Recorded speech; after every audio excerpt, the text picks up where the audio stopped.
Hawak mo dalawa. Then yung 3. Wash your hands, go. Okay? Mami, ikaw, open yung legs. Para hindi mahirapan. Okay, gusto ko ba ito? Ayos mo ito. Atras mo ito isa. Pantay mo. Hey.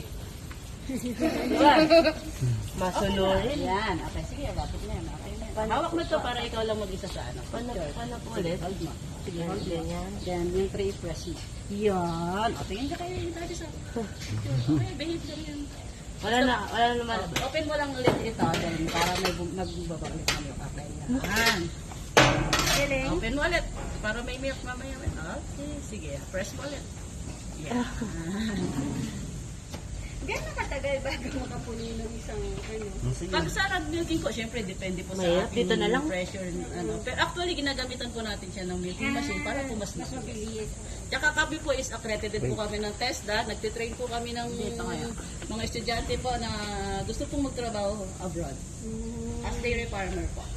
Nagtitrain po sila, then magbibigay po ng exam para sa national certificate na pwede nilang magamit sa lalong-lalo po, New Zealand, Australia.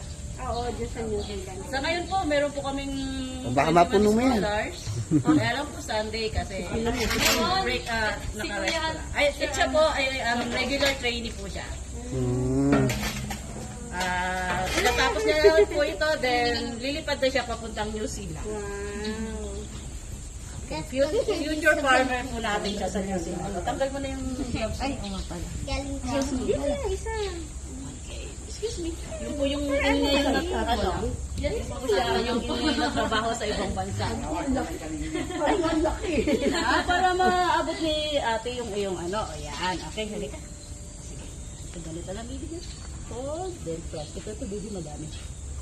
Sige, press mo lang. Sige, ganito mo. Pull mo yung sa taas. Yan, sige. Yan. Dito, tingnan kayo dati. Padamihan tayo na makukuha. Padamihan daw kayo na makukuha. 5% lang sa'yo.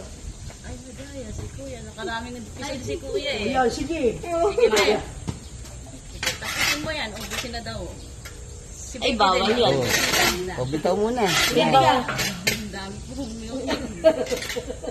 Ibigay yung dede mo kumakain.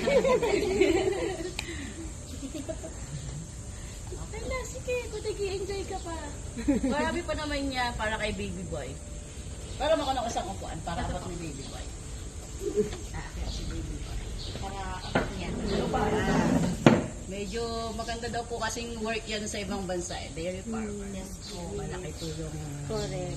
Ano, kaya marami po tayong kababayan na... Yung pagkakasyon yan, dire-diretso eh. Dito po sa farm po namin, portable lang po yung ginagamit namin. Pero sa ibang bansa po, meron po talaga silang machine. Ate?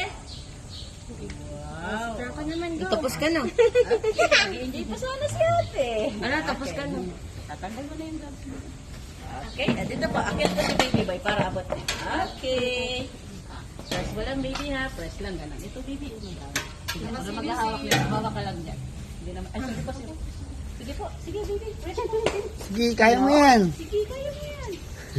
Okay ka ha. Okay, wait lang. Dede mo na kasi para ano, marami lalabas. Yung tip. Itong dulo. Yung dulo. Squeeze mo. Yan. Dami. Galing ang Okay, prank okay. ko ah. Okay, go. Yan. Oh, galing. Ang galing ah. Sige, press mo baby. Sige, press mo lang. Mas marami pa na makukuha si Frank. Oh. Ayusin mo. Sige, sige, press mo lang. Masan mo na si mami at si daddy? Pero yung ganyang ano, paglabas hindi pwedeng inumin. Sa cow po is, pwede naman po, pero mas masarap daw po siya nakapasteurize. Paano papasteurize? Parang steam po siya. Yung, sa kalabaw po, pwede po. Yung pagkakuha, inom na po kagad. Ito po Masarap kasi na lang. parang medyo Sige, baby. para malas na. Ikaram pa ba natin si Sabi po mami? nila mas tumatamis daw po ang Nabatingin ba? Ano? Is it good? Tikman mo. Pag sinabi ni teacher, mag-field trip, sabi mo kay teacher, finish na po ako. Bigay ko na lang po yung picture ko.